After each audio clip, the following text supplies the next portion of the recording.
भारतीय रेलवे में इस लोकोमोटिव का काफ़ी लंबे समय तक दबदबा रहा है। और ये 4000 हॉर्स पावर से चालू हुआ था और 4500 हॉर्स पावर 4500 हॉर्स पावर तक इसकी कैपेसिटी पहुंचाई गई थी।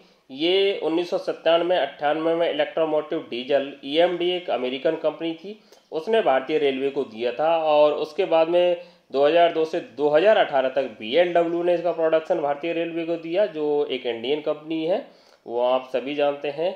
और उसने 4500 हॉर्स पावर तक ये पावर बनाया था, उसके बाद में बंद कर दिया। हाँ, इसकी एक बात थी कि इसको जब लोको पायलट चलाने जाता था, जब शुरू शुरू में आया था भारतीय रेलवे में, तो अपने आप को गौरवान्वित महसूस करता था। और इसकी कैब ना लोको पायलट फ्रेंडली कैब थी।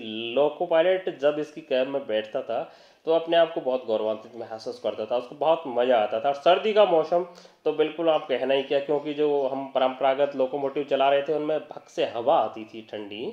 और इसकी जो कैब थी वो बिल्कुल एयर टाइट कैब थी, मतलब शर्ट पहन के और भरी सर्दी में चला सकते थे। 4, 5, 6 डिग्री सेंटीग्रेड टेम्परेचर होता था, इसमें आराम से बैठ के चलाते थे। थोड़ा इसमें गर्मी भी ज़्यादा होती क्योंकि इसके अंदर ना टू स्ट्रोक इंजन का प्रयोग किया। टू स्ट्रोक इंजन जो कि एरोप्लेन वगैरह में, इसका साउंड भी वैसा ही है एरोप्लेन का जैसा ही, आपने देखा होगा। और दूसरा आपने देखा कितना भी पुराना हो जाए इसमें से स्मोक कभी नहीं आएगी, इसकी चिमनी से कभी स्मोक नहीं आएगी।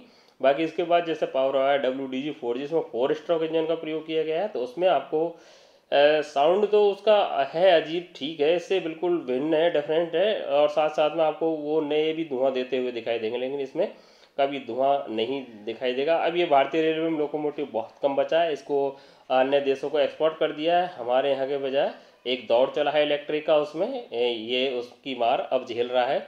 और ये सिंगल आपको चलता नहीं दिखाई देगा। डबल के लिए ये केबल को, इस केबल के द्वारा दोनों को जोड़ दिया गया है। अब अगले वाले ट्रेन इंजन से पीछे वाला कंट्रोल होता है, दोनों एक साथ मिलके और लोड को खींचते हैं, एक साथ पावर देते हैं, अगले वाले से पिछले वाला कंट्रोल हो जाता है। और एक इलेक्ट्रिक का दौर आया है और हमारे पास में एक WDG4G भी आ गया है।